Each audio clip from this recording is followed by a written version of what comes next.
नमस्कार, स्वास्थ्य सूत्र में आपका स्वागत है। आज का वीडियो हमारा देसी घी के ऊपर है और देसी घी के ऊपर आपने कई तरह के विरोधाभासी समाचार पढ़े होंगे, कई तरह की विरोधाभासी न्यूज़ इसके संबंध में सुनी होगी, क्योंकि आज के हमारे जो डॉक्टर्स हैं, आधुनिक स्वास्थ्य विशेषज्ञ हैं, देसी घी खाने से मना करते हैं, क्योंकि उनकी दृष्टि में देसी घी हानिकारक है, हृदय संबंधी रोगों का प्रमुख कारण है और उसके कारण हृदय संबंधी रोग ही नहीं होते, ब्रेन स्ट्रोक पैरालिसिस के हमले भी ज़्यादातर देसी घी खाने के कारण होते हैं, क्योंकि उनकी दृष्टि में देसी घी के कारण कोलेस्ट्रॉल बढ़ता है और कोलेस्ट्रॉल बढ़ने से खून की जो नालियां हैं वो मोटी होती हैं, उनमें रक्त संचार प्रभावित होता है, इसलिए हृदय संबंधी रोग होते हैं।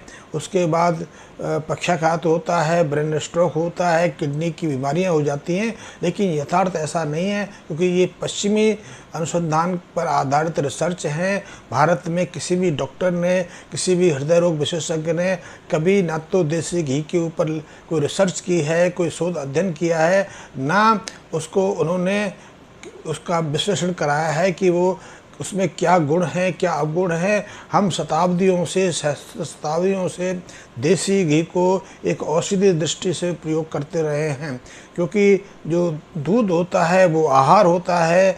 दूध से जब छाछ बनती है तो वो पोषक हो जाता है, पोषक तत्वों का आपूर्ति करता एक पदार्थ बन जाता है। लेकिन ये छाछ से हम दही से और छाछ निकाल के जो घी बना लेते हैं, जो मक्खन तैयार कर लेते हैं, वो औषधि बन जाता है। वो हमारे लिए बहुत महत्वपूर्ण साबित होता है, क्योंकि आज भी यदि किसी बुजुर्ग से, यदि सौभाग्यवश कोई बुजुर्ग आपको आपके आसपास मिल जाए, बाज़ार में मिल जाए, किसी पार्क में मिल जाए, किसी मंदिर में मिल जाए, तो यदि कोई बुजुर्ग पूर्णतः स्वस्थ है तो उसे पूछना कि उनके स्वास्थ्य का कारण क्या है।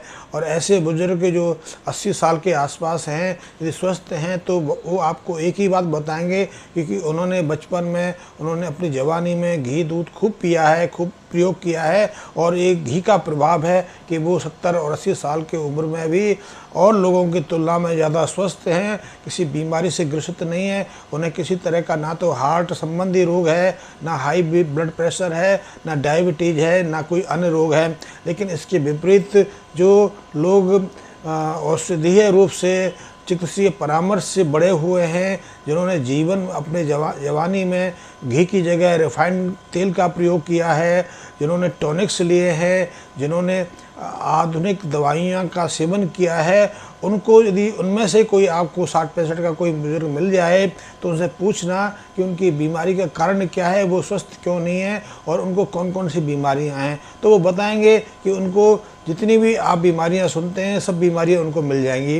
तो देसी घी बहुत महत्वपूर्ण है। एक समय मध्य भारत में, खास करके उत्तर प्रदेश, हरियाणा, राजस्थान में, MP में हमारे जो घर पर अतिथि आते थे, हमारे जो गेस्ट आते थे, यहाँ तक कि बारात का स्वागत भी देसी घी के साथ कराया जाता था, क्योंकि हमारी परंपरा में हम मानते रहे हैं कि देसी घी वातनाशक है, ये पित्त को शांत करने वाला है, पाचक है, आयुवर्धक है, हृदय को शक्ति प्रदान करने वाला है, हमारी आंखों की दृष्टि को तीव्र रखता है, बुढ़ापे से हमें बचाता है, हमारे शरीर पर झुर्रियाँ नहीं पड़ने देता, ये हमारे बुढ़ापे की प्रक्रिया को रोकता है। अब आधुनिक चिकित्सक चाहे इस पर अनुसंधान ना करें या कर भी लें, जब तक वो उनके पास कुछ देसी घी की कोई आइटम बेचने के लिए नहीं आएगी, तब तक वो उन रिसर्च को, उन खोजों को गोपनीय बनाए रखेंगे। लेकिन जैसे ही किसी फार्मास्यूटिकल कंपनी के पास किसी दवा या औषधि विज्ञान के पास कोई ऐसी चीज़ उपलब्ध हो गई जिसे वो बेच सकें, जिसे वो आपको दवा के रूप में उपलब्ध करा सकें, उसी दिन देसी घी आपके लिए महत्वपूर्ण बन जाएगा, आपके लिए आयुवर्धक बन जाएगा, आपके लिए एक श्रेष्ठ दवा सिद्ध हो जाएगा। तो ये परंपरा के रूप से, क्योंकि जब तक बिजनेस का मॉडल तैयार नहीं होता तब तक उनके लिए कोई भी चीज़ नगण्य रहती है। लेकिन मैं बताता हूँ कि देसी घी बहुत महत्वपूर्ण है। देसी घी हमारे यहाँ खास करके मध्य भारत के बहुत सारे राज्यों में अतिथियों के स्वागत सत्कार के लिए प्रयोग होता था। जब हमारे घर कोई मेहमान आता था तो उसे देसी घी विशेषकर खिलाया जाता था। उसको बूरे में, बूरा हम कहते हैं चीनी का बारीक पाउडर जो चीनी मिलों में तैयार होता है, या फिर चीनी को पिघला कर कुछ लोग तैयार करते हैं, उस बूरे में घी डालकर, घी को पिघला कर उसके साथ प्रयोग किया जाता था। हम घी का प्रयोग दाल में, सब्जी में, रोटी चुपड़ने में तो करते ही करते थे, यहाँ तक कि खीर में भी घी का प्रयोग होता था। मैंने खुद 80-85 के आसपास, क्योंकि मेरा जन्म उत्तर प्रदेश के आगरा के पास का है, तो भरपूर मात्रा में मैंने देखा है कि लोग घी का प्रयोग करते थे। और मध्य भारत में, राजस्थान में, यूपी में और हरियाणा में तो दाल बाटी चूरमा का प्रयोग होता है, जो देसी घी से तैयार होता है और इसको बहुत पौष्टिक माना जाता है, आयुर्वर्धक माना जाता है, एक दवा के रूप में देखा जाता है। एक आपने कभी देखा होगा जो लोग चावल का सेवन ज़्यादा करते हैं, जिनके आहार में चावल का अंश ज़्यादा रहता है, उनके लिए देसी घी की उपयोगिता उतनी नहीं रहती, क्योंकि वो देसी घी की जगह छाछ का प्रयोग कर सकते हैं। लेकिन जिन लोगों को या जिन राज्यों में चावल की जगह गेहूं का, बाजरे का, ज्वार का, मक्की का प्रयोग ज़्यादा होता है, या जो लोग मिलेट्स का प्रयोग करते हैं, कोडो का प्रयोग करते हैं, रागी का प्रयोग करते हैं, उनके लिए घी का सेवन करना बहुत आवश्यक है। क्योंकि यदि आप अन्न की रोटी को चुपड़ के खाएंगे तो वो पाचक बनती है, उसके पोषक तत्व आपके शरीर में सहजता से पचते हैं और वो सहजता से अवशोषित होते हैं, वो आपके लिए बहुत महत्वपूर्ण बन जाता है।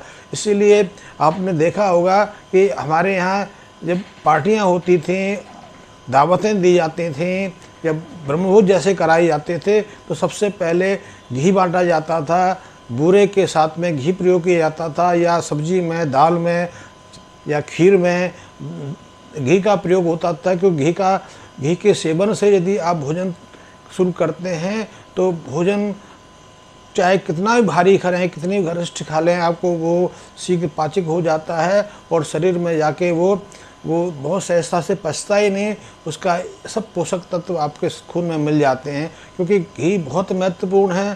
घी शरीर में पहुंचकर न केवल पाचक रसों को, डाइजेस्टिव एंजाइम के स्राव को बढ़ाता है, बल्कि ये लीवर को स्टिमुलेट करता है, लीवर को सक्रिय करता है, जिससे बाइल का, पित्त का स्राव भी ज़्यादा होता है। पित्त आपके आहार पाचन में महत्वपूर्ण भूमिका निभाता है, और महत्वपूर्ण भूमिका ही नहीं निभाता, बल्कि आपके पेट में, आपके जो आहार तंत्र है उसमें भोजन को अर्धपाजित या पाजित भोजन को आगे की तरफ धकेलने में मदद करता है। और घी पित्त के रूप में मल विसर्जन का काम भी करता है, तो ये बहुत महत्वपूर्ण है। घी में बहुत प्रयोग हैं। आयुर्वेद में ऐसे सैकड़ों घी से आधारित दवाएं निर्मित होती रही हैं, जो हमारे के लिए जीवन रक्षक और स्वास्थ्य वर्धक रही हैं। ऐसी कई दवाएं अभी भी प्रयोग होती हैं, जैसे कि अर्जुन घृत है। अर्जुन घृत का प्रयोग करने से हृदय मजबूत होता है, हृदय सशक्त होता है, हृदय की बीमारियां नहीं होती, ब्लड प्रेशर की समस्या नहीं आती है। इसी तरह अर्जुन घृत है, इसी तरह से अशोक घृत है, जो स्त्रियों को प्रयोग करना चाहिए। इससे स्त्रियों को मासिक संबंधी समस्या का सामना नहीं करना पड़ता, उनका मासिक स्राव नियमित रूप से होता है, और रजो निवृत्ति के बाद भी किसी तरह की परेशानी उनको नहीं आती। इसी तरह ब्राह्मी घृत है, जो मस्तिष्क के लिए है, हमारी स्मृति को बनाए रखता है, हमारे को मानसिक तनाव और मानसिक संघात से बचाता है, हमको उदास नहीं होने देता, प्रसन्न चित्त रखता है, हमें बुढ़ापे से बचाए रखता है। अश्वगंधा घृत का प्रयोग विशेषकर प्रौढ़ावस्था में किया जाता है, जो हमारी आयु को तेजी से बढ़ने को रोकता है, हमारे शरीर पर झाइयाँ नहीं पड़ने देता, हमारे शरीर पर, हमारे चेहरे पर जो झुर्रियाँ होती हैं उनको विकसित होने से रोकता है। इसी तरह बहुत सारे घी हम निर्मित करते रहे हैं। आपने एक घृत सुना होगा, उसको पुनर्वा घृत कहते हैं। वो नेत्रों के लिए बहुत महत्वपूर्ण है। जो लोग नेत्र दृष्टि से पीड़ित हैं, नेत्र संबंधी रोग से परेशान हैं, जिनकी आंखों पर मोतियाबिंद उतरने लगा है, या इनको चश्मा पहनने पर मजबूर होने लगा है, ऐसे लोग पुनर्वा घृत का प्रयोग कर सकते हैं। निरंतर पुनर्वा घृत का प्रयोग करने से उनकी नेत्र ज्योति फिर से वापस आ जाती है, यहाँ तक कि उनके चश्मे का नंबर भी तेजी से कम होने लगता है और बिना चश्मे के भी वो देख पाते हैं। देसी घी में बहुत महत्व है और देसी घी का विशेष प्रोसेस से यदि तैयार किया जाए तो उसमें औषधीय गुण और बहुत सारे मेडिसिनल कैरेक्टर्स पैदा हो जाते हैं। तो ये बहुत महत्वपूर्ण चीज़ है, आप इसका प्रयोग करके देखें। हमारे जो ग्रंथ हैं, हमारे जो प्राचीन साहित्य हैं देसी घी के, उसमें हज़ारों गुण दिए हुए हैं। मैं तो इनको बताऊंगा तो इस पर तो घंटों का वीडियो बन सकता है। मैंने इसके संबंध में कुछ खोज किए तो उस पर पुस्तक भी लिखी, वो पुस्तक बहुत लोगों ने पसंद की। यदि आप चाहें तो मैं आपको उसका PDF भिजवा सकता हूं, आप मेरे मैसेज बॉक्स में कमेंट कर सकते हैं। लेकिन देसी घी बहुत महत्वपूर्ण है और मैं जिस देसी घी की बात करता हूं तो पहले उसके बारे में समझ लो कि मैं देसी घी गाय के देसी घी को कहता हूं, जो गाय आपके अपने एरिया में पलती है और निवास करती है। और आपकी जो इंडिजियस गाय है, इंडिजियस काऊ है, जो हमारी देसी गाय है, उसके घी में ये सब महत्वपूर्ण गुण हैं। और यदि आप घी के प्रथम रूप मक्खन को देखें तो मक्खन तो सहज पचनीय है, आप कितना भी मक्खन खा सकते हैं। एक 6 महीने का बच्चा भी मक्खन पचा सकता है, 1.5 साल का बच्चा भी सहजता से मक्खन को पचा सकता है। और मक्खन में तो विटामिन ए भी होता है जो नेत्र ज्योति को बढ़ाता है, विटामिन डी होता है जो हड्डियों के लिए बहुत महत्वपूर्ण है, जो दांतों के लिए बहुत महत्वपूर्ण है, दांतों को विकसित होने में, दांतों को निकलने में, दांतों के विकास में महत्वपूर्ण भूमिका निभाता है। इसीलिए मक्खन में, घी में विटामिन के है जो हमारे खून को गाढ़ा होने से या जमने से रोकता है। तो इस देसी घी में बहुत सारे गुण हैं और इन गुणों पर हम एक एक करके चर्चा करेंगे। लेकिन मैं बताऊं कि देसी घी बहुत महत्वपूर्ण है, हमारे आहार का एक प्रमुख अंग रहा है।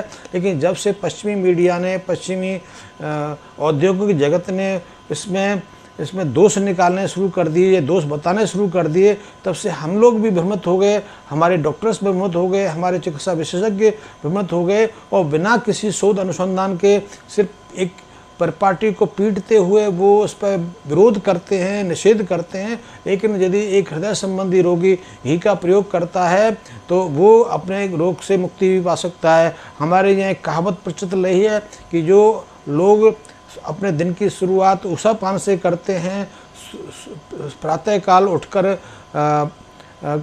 तांबे के बर्तन में रखा जलपान करते हैं, दोपहर को खाना खाने के बाद छाछ का सेवन करते हैं और रात्रि सोने से पहले गुनगुने फेंटे हुए दूध का प्रयोग करते हैं और दूध में घी का प्रयोग करते हैं, वो न केवल निरोगी रहते हैं बल्कि दीर्घायु भी रहते हैं, वो सहस्त्र वर्ष तक जीवित रहते हैं। ऐसी मान्यता नहीं रही, हमारे ऐसे सहस्त्रों लोग होते रहे हैं। आपने भी ऐसे बहुत सारे लोग देखे होंगे जो 100 साल की उम्र में स्वस्थ रहे और उनके जीवन के पीछे कोई डॉक्टर का परामर्श नहीं था, कोई औषधीय गुणसूत्र नहीं थे, उनके पीछे सिर्फ यही प्राकृतिक आहार थे, ये प्राकृतिक बातें थीं।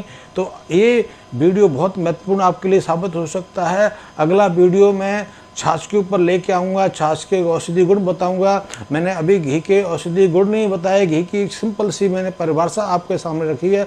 समय के अनुसार मैं घी के एक एक गुण के बारे में आपको विस्तारपूर्वक बताऊँगा। आप मेरे से जुड़े रहिए, मेरे चैनल को सब्सक्राइब करिए।